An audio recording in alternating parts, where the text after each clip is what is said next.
नमस्ते सभी को। टूरिज्म एंड हॉस्पिटैलिटी की क्लास में आप सभी का स्वागत है।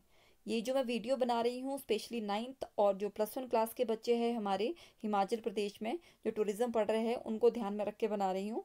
और मैक्सिमम जो मैं इसमें एग्जांपल दूंगी या जो मैं बताऊंगी वो अपने स्टूडेंट्स को ध्यान में रख के मैं इसमें बताऊंगी। तो जो मेरे नाइन्थ और +1 क्लास के जो स्टूडेंट्स हैं उनका थोड़ा फर्स्ट यूनिट थोड़ा सेम ही है, जिसमें बेसिक हम क्लियर करने वाले हैं टूरिज्म के।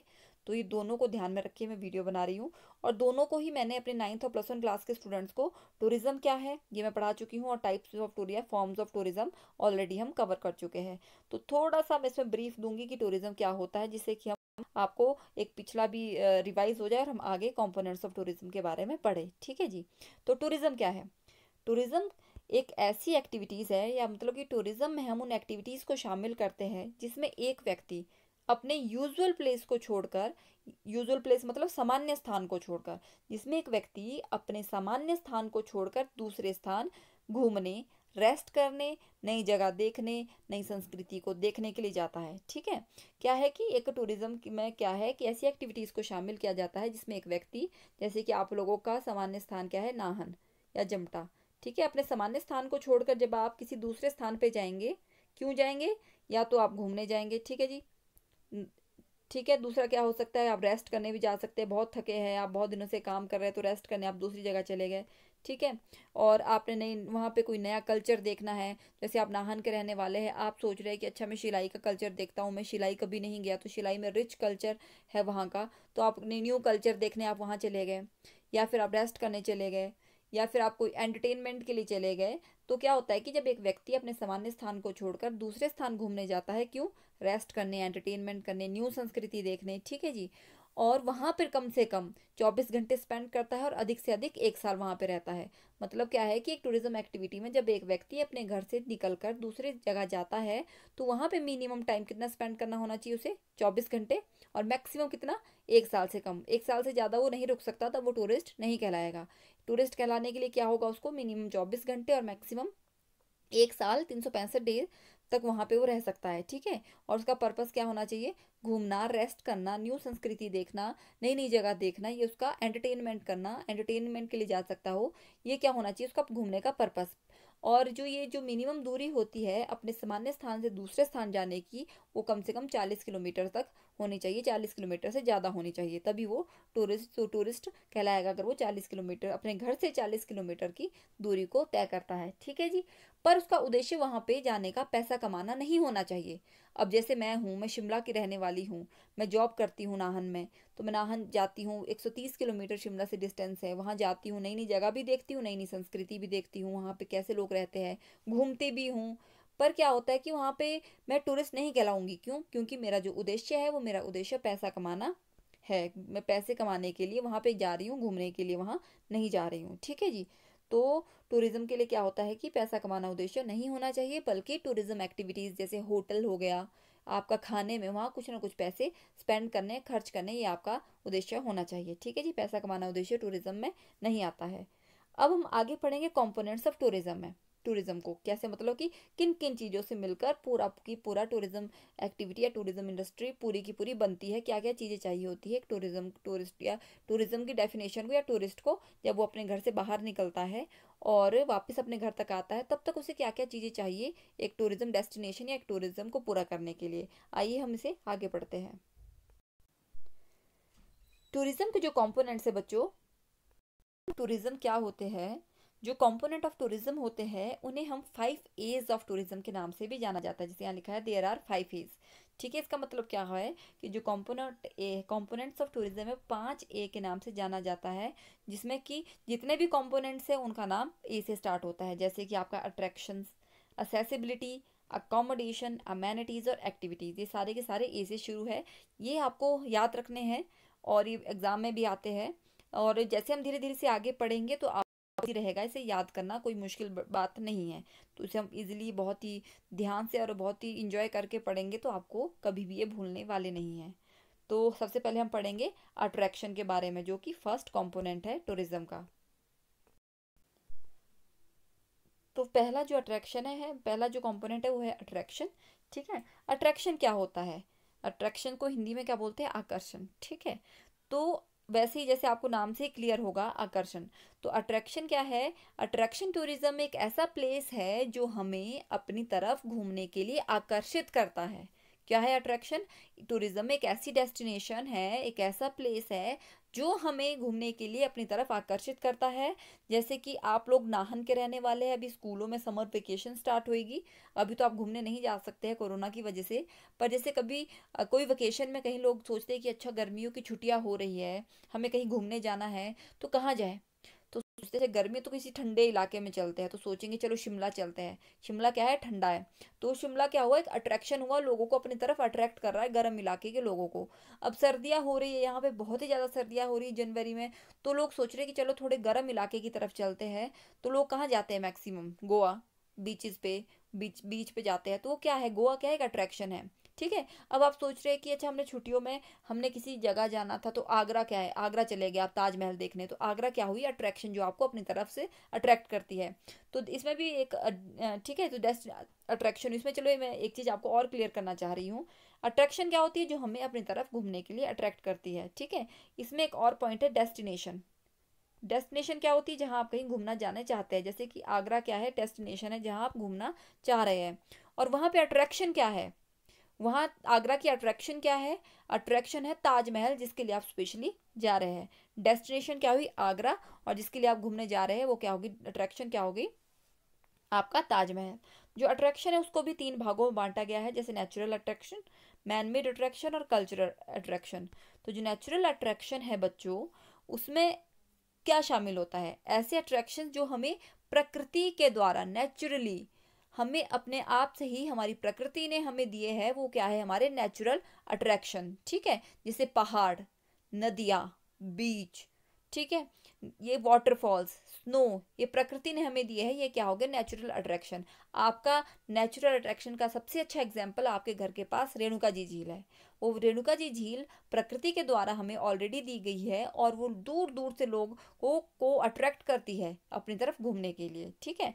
गोवा के बीचेस, बीचेस आप जो समुद्र के किनारे होते हैं उन्हें बीचेस कहते हैं। तो जो गोवा के बीचेस है वो क्या है? नेचुरल है, किसी आदमी ने नहीं बनाया है, वो प्रकृति ने हमें दिए हैं। वो भी क्या करते हैं? लोगों को हमारी अपनी तरफ घूमने के लिए अट्रैक्ट करते हैं। माउंटेन्स, पहाड़, वो भी क्या करते हैं? लोगों को अपनी तरफ घूमने के लिए क्या कहते हैं? अट्रैक्ट करते हैं। तो नेचुरल अट्रैक्शन में क्या क्या एग्जाम्पल दिए हैं इसमें? Beaches, mountains, lakes, snow, waterfalls, wild life sanctuary etcetera, जो कि नेचर ने हमें दिए हैं, वो क्या हो गया? Natural attraction. दूसरा कौन सा अट्रैक्शन है? दूसरा है मैन मेड अट्रैक्शन। जो मैन मेड अट्रैक्शन है वो ऐसे अट्रैक्शन होते हैं जो मैन मतलब आदमी के द्वारा बनाए गए होते हैं। ठीक है। नाम से ही क्लियर हो रहा है मैन मेड। ऐसे अट्रैक्शन जो आदमी के द्वारा बनाए जाते हैं, जिसमें कि मॉन्यूमेंट, स्मारक, amusement parks, museum, fort, palaces, garden, religious centre आते हैं। जैसे कि आपके मंदिर हो गए, मस्जिद हो गए, वो क्या है? मैन मेड है। आपका कोई म्यूजियम हो गया, आपका फोर्ट, फोर्ट मतलब किला, जैसे जेतक किला आपके पास है, वो क्या है? मैन मेड अट्रैक्शन है, वो आदमी के द्वारा बनाए गए हैं और हमें अपनी तरफ घूमने के लिए आकर्षित करते कि आओ हमें देखो, हम कितने खूबसूरत है। आगरा का जो ताजमहल है वो हमें अपनी तरफ अट्रैक्ट करता है कि हमें देखो कितना खूबसूरत, कितना खूबसूरत हूँ मैं। बहुत सारे अट्रैक्शन हमारे पास, बहुत सारे अच्छे अच्छे, जैसे कि अजंता अलोरा की केव्स है महाराष्ट्र में, वो हमें अपनी तरफ अट्रैक्ट करती है कि आओ हमें देखो, हम कितने खूबसूरत है, जो कि मानव द्वारा बनाए गए हैं। नेक्स्ट कौन सा आपको बताया है इसमें अट्रैक्शन? नेक्स्ट नेक्स्ट अट्रैक्शन बताया कल्चर अट्रैक्शन, सांस्कृतिक अट्रैक्शन।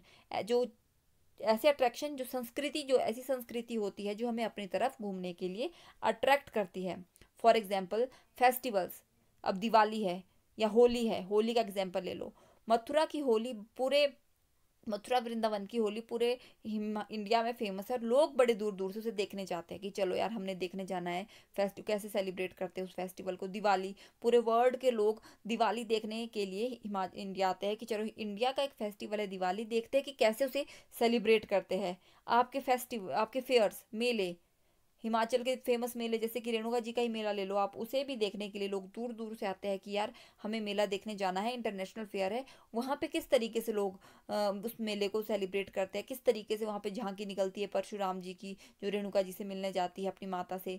आप अपने ज़्यादा दूर ना जाओ, अपने आप कल्चर आपको एक ध्यान में होगा। शिलाई की बूढ़ी दिवाली है, दिवाली के 20 दिन बाद जाती है, उसके पीछे आपको स्टोरी सभी को पता होगा कि वहाँ पे लोग कुछ चीज़ ये भी मानते हैं कि 20 दिन बाद पता चला था कि श्री राम जी अयोध्या वापस लौटे थे, तो वहाँ पे बूढ़ी दिवाली बाद में सेलिब्रेट की जाती है। तो वो भी अट्रैक्शन है कि वहाँ के लोग कैसे उसे सेलिब्रेट करते हैं, वो क्या होगी, कल्चरल अट्रैक्शन। तो बच्चों हमने पहला अट्रैक्शन जो हमने पहला जो कंपोनेंट था टूरिज्म का क्या है, अट्रैक्शन, वो हम पढ़ चुके हैं। ठीक है जी, जिसमें अट्रैक्शन को 3 भागों में बांटा गया है, कल्चरल, मैन मेड और नेचुरल। ठीक है बच्चों। वो टूरिज्म का दूसरा कंपोनेंट है वो है असेसिबिलिटी। ठीक है, कंपोनेंट है क्या है, असेसिबिलिटी, या दूसरा ए हम कहे टूरिज्म का वो है असेसिबिलिटी। असेसिबिलिटी का क्या मतलब है कि जिस डेस्टिनेशन पे हम घूमने जा रहे हैं, जो डेस्टिनेशन हमें अपनी तरफ अट्रैक्ट कर रहा है घूमने के लिए, वो असेसिबल भी होना चाहिए, वहाँ तक पहुँच भी होनी चाहिए। अब आपको कोई चीज़ अट्रैक्ट तो कर गई और वहाँ जाने के लिए सुविधा ही नहीं हुई, वहाँ पे आप जा ही नहीं पा रहे हैं, वहाँ पे रोड नहीं है, वहाँ पे कोई कनेक्टिविटी नहीं है वहाँ पहुँचने की, तो फिर उस अट्रैक्शन का फ़ायदा क्या। तो वहाँ पे आप जब जब पहुँच ही नहीं पाएंगे तो आपको अट्रैक्ट भी कैसे करेगी। तो किसी अट्रैक्शन के पास क्या होनी चाहिए, असेसिबिलिटी भी होनी चाहिए, तभी वो टूरिस्ट प्लेस बनता है। फॉर एग्जाम्पल रेणुका जी का ही हम एग्जाम्पल लेते हैं। रेणुका जी का अट्रैक्शन और एक फेमस अट्रैक्शन है। क्यों है फेमस अट्रैक्शन, क्योंकि वहाँ तक आने की कनेक्टिविटी है, रोड वहाँ तक अच्छा है। अगर वहाँ तक रोड अच्छा नहीं होता तो क्या वो टूरिस्ट डेस्टिनेशन बन पाता, बिल्कुल नहीं बन पाता। जब टूरिस्ट ही वहां तक नहीं पहुंचते तो किस तरीके से वो टूरिस्ट डेस्टिनेशन बन सकता है। तो जो भी डेस्टिनेशन होनी चाहिए वो असेसिबल होनी चाहिए, वो वहां तक पहुंच होनी चाहिए, वहां तक लोग आराम से पहुंच जाने चाहिए, उसे क्या कहते हैं, असेसिबिलिटी। वो आराम से असेसिबल होनी चाहिए। ठीक है, तो वहां तो उसका मतलब क्या हुआ कि डेस्टिनेशन के पास क्या क्या होनी चाहिए, रेलवे कनेक्टिविटी भी होनी चाहिए नियरेस्ट, एयरलाइन कनेक्टिविटी भी होनी चाहिए, रोड कनेक्टिविटी भी होनी चाहिए और वाटर वेज कनेक्टिविटी भी होनी चाहिए। मतलब कि इनमें से एक कनेक्टिविटी तो होनी ही चाहिए कि लोग वहां तक पहुंच सके। अब कोई अगर ऐसा अट्रैक्शन हो जहाँ पे कनेक्टिविटी अच्छी ना हो, रोड अच्छा ना हो, तो टूरिस्ट प्लेस अच्छा नहीं बन सकता है। आपने अपने घर के आसपास बहुत खूबसूरत सी जगह देखी होगी, पर क्या है वो कोई फेमस नहीं हो पाती है, क्योंकि वहाँ पे पहुँचने के लिए असेसिबिलिटी नहीं है, रोड कनेक्टिविटी अच्छी नहीं है। ठीक है, इस वजह से क्या होता है कि वो लोग छूट जाती चीज़ें। आपको पता होगा हिमाचल एक अच्छा टूरिस्ट डेस्टिनेशन है, पर वहाँ पे इधर हिमाचल में हमारे पास एयरलाइन कनेक्टिविटी कम है अभी। एयरलाइन जो है दिल्ली या चंडीगढ़ से ही कनेक्ट होती है, वो भी बहुत अच्छे तरीके से नहीं होती है। चंडीगढ़ से हेली टैक्सी चलती है, कभी चलती है कभी नहीं चलती है। तो जो फॉरेन टूरिस्ट होते हैं वो दिल्ली आते हैं और दिल्ली से उन्हें हिमाचल आने के लिए 8 घंटे की जर्नी करनी पड़ती है, जिस वजह से कई बार वो इग्नोर भी कर देते हैं हिमाचल आने को। तो इसलिए किसी एक फेमस टूरिस्ट प्लेस के लिए कनेक्टिविटी का होना, अच्छी कनेक्टिविटी या फिर अच्छी असेसिबिलिटी का होना बहुत ही आवश्यक है।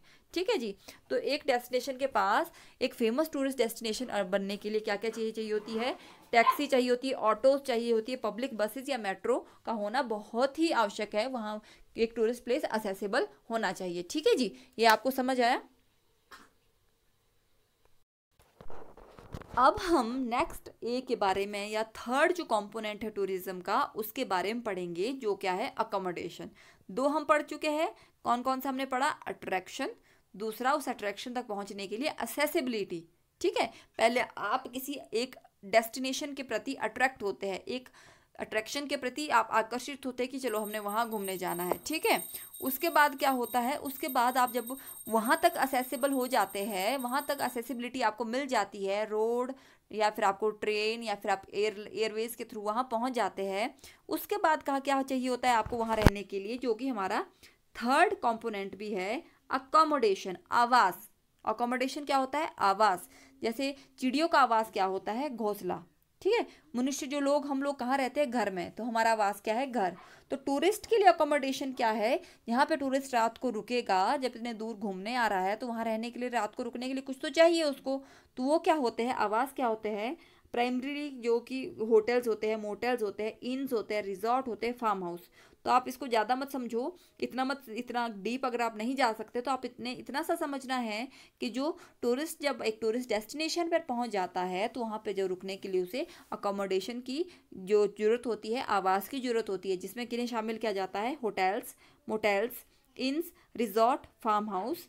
इसमें और भी चीज़ें शामिल होती है, जैसे camp house boat, home stay, service apartment, इसमें आप ज़्यादा अगर आप डीप नहीं जा सकते, इतनी सारी चीज़ें नहीं याद रहती, तो आप ये अकोमोडेशन में आप सिर्फ इतना याद रखिए कि जब टूरिस्ट अपने सामान्य स्थान को छोड़कर एक डेस्टिनेशन के प्रति आकर्षित होता है तो अट्रैक्शन तक वो पहुंच जाता है असेसिबिलिटी के थ्रू, जिसमें ट्रेन, रोड, टैक्सी, ये सब कुछ आती है, और वहाँ रुकने के लिए उसे जो अकोमोडेशन चाहिए होती है, ठीक है, उसमें किन किन चीज़ों को शामिल किया जाता है। होटल्स को आप रखिए, होटल्स आपको इजीली याद रह जाएंगे, ठीक है।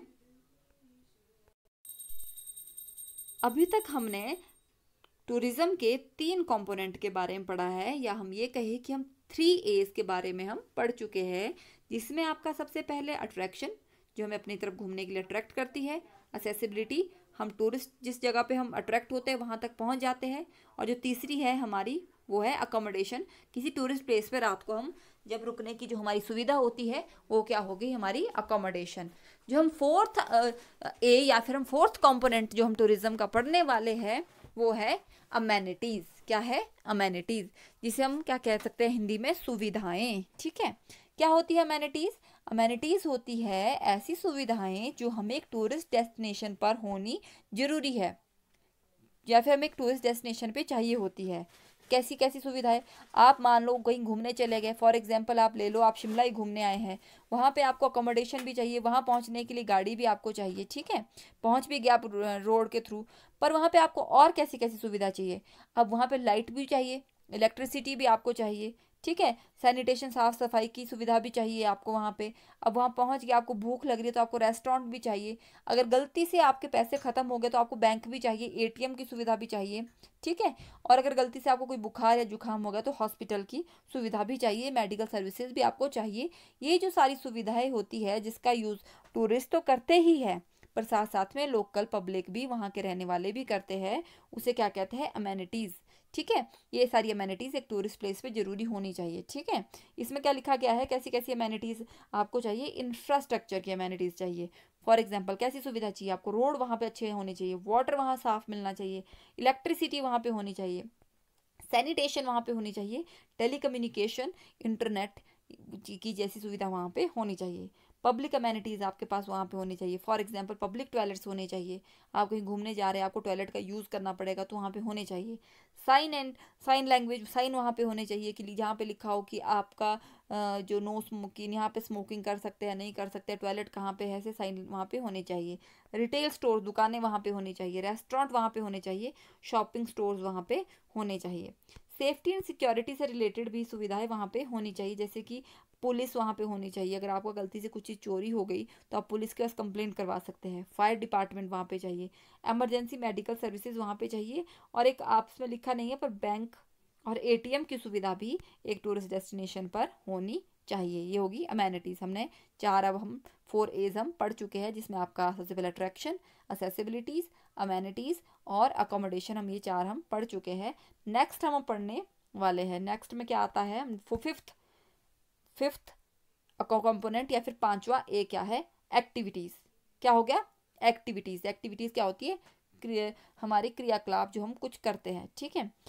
कैसी होती है एक्टिविटीज़? अब क्या हो गया, आप एक टूरिस्ट प्लेस पे तो चले गए, ठीक है, आप शिमला चले गए फॉर एग्जांपल, या फिर कोई भी आप प्लेस ले लीजिए, आप वहाँ पे जा रहे हैं, वहाँ का आप नेचुरल ब्यूटी वहाँ देख रहे हैं, आप मैन मेड अट्रैक्शन वहाँ पे देख रहे हैं, आप सारी चीज़ें वहाँ पे देख रहे हैं, आपको बहुत खुशी हो रही है, पर वहाँ पे कुछ ना कुछ तो ऐसी चीज़ भी होनी चाहिए जो उसमें जिसे में आप थोड़े से बिजी रहे, अदरवाइज आपका टूर तो तुरंत ही ख़त्म हो गया। आपने शिमला गया, आपने मॉल रोड देख दिया, साइट सीइंग की एक्टिविटी की, ठीक है, क्या वो भी एक एक्टिविटी है, साइट सीइंग कहते हैं जिसे, क्या कहते हैं, साइट सीइंग। जैसे मॉल रोड देखने जा रहे हैं, ठीक है, आपने रिज देखा तो क्या हो गया, मैं कह रही हूँ आपको मॉल रोड का साइट सीइंग किया, आपने रिज का साइट सीइंग किया, आपको जो आपको बिजी रखती है एक टूरिस्ट डेस्टिनेशन पे, वो सारी सारी क्या किस में आती है, एक्टिविटीज़ पे, ठीक है। आप जैसे कि आपके टूरिस्ट रेणुका आ रहे हैं, तो रेणुका में क्या क्या एक्टिविटीज़ करने को मिलेगी उन्हें, वो रेणुका झील की साइट सीइंग करेंगे, वहाँ पे जू है उसकी साइट सीइंग करेंगे, ठीक है, और परशुराम मंदिर है उसका साइट सीइंग करेंगे, और आपका रेणुका का टेम्पल है उसकी साइट सीइंग करेंगे। साथ में क्या क्या करेंगे, वहाँ पे वो एक्टिविटीज़ में पार्टिसिपेट भी कर सकते हैं, जैसे कि वहाँ पे बोटिंग होती है झील में, वो एक्टिविटीज़ में पार्टिसिपेट करेंगे। शॉपिंग करने के लिए वहाँ पे स्टोर्स है, वो वहाँ से वो शॉपिंग कर सकते हैं, ठीक है। और अगर रेणुका मेले में या कोई ऐसी जगह पे भी कोई लोग आ रहे हैं तो वहाँ पे एंटरटेनमेंट फैसिलिटीज़ भी होती है। कहीं पे कुछ कार्यक्रम हो रहा है, जैसे शिमला में समर फेस्टिवल ऑर्गेनाइज किया जाता था जिसमें डांस और हिमाचली कल्चर को रिप्रेजेंट किया जाता था, तो वो टूरिस्ट उसमें को भी देखते हैं, उसमें भी पार्टिसिपेट करते हैं। तो एक्टिविटीज़ क्या हुई, टूरिस्ट डेस्टिनेशन पर जब टूरिस्ट अपने आप को बिजी रखने के लिए किस जिन जिन चीज़ों में पार्टिसिपेट करता है उन्हें क्या कहते हैं, एक्टिविटीज़। और ये बहुत ही इंपॉर्टेंट है किसी टूरिस्ट प्लेस पे होना, क्योंकि इससे क्या होता है कि टूरिस्ट ज़्यादा टाइम तक बिजी रहता है और ज़्यादा टाइम तक इन्वॉल्व रहता है किन्हीं चीज़ों में। इससे क्या होता है कि एक्टिविटीज़ में अगर वो पार्टिसिपेट भी करेगा तो वहाँ के लोग को, लोकल लोगों को, वहाँ के लोगों को इनकम के सोर्सेज भी अवेलेबल होते हैं, ठीक है। तो आज के जो हमने सेशन में क्या पढ़ा, हमने कंपोनेंट ऑफ टूरिज्म के बारे में पढ़ा। हमने 5 कंपोनेंट पढ़े, जिसमें आपका अट्रैक्शन, आपका अकोमोडेशन, आपका असेसिबिलिटीज़, आपका अमेनिटीज़ और आपका एक्टिविटी हमने पढ़ा। कंपोनेंट के अलावा इन्हें क्या कहते हैं, 5 A's भी इन्हें कहते हैं, ठीक है। तो आज के सेशन में इतना ही। अगर आपको कुछ समझ नहीं आता है या आपको कुछ क्लियर नहीं होती है चीज़, तो प्लीज़ आप कमेंट सेक्शन में बता सकते हैं, और जो मेरे स्टूडेंट्स हैं वो डायरेक्टली व्हाट्सएप के या कॉल के माध्यम से मुझसे जुड़ सकते हैं, मुझसे पूछ भी सकते हैं। Thank you so much.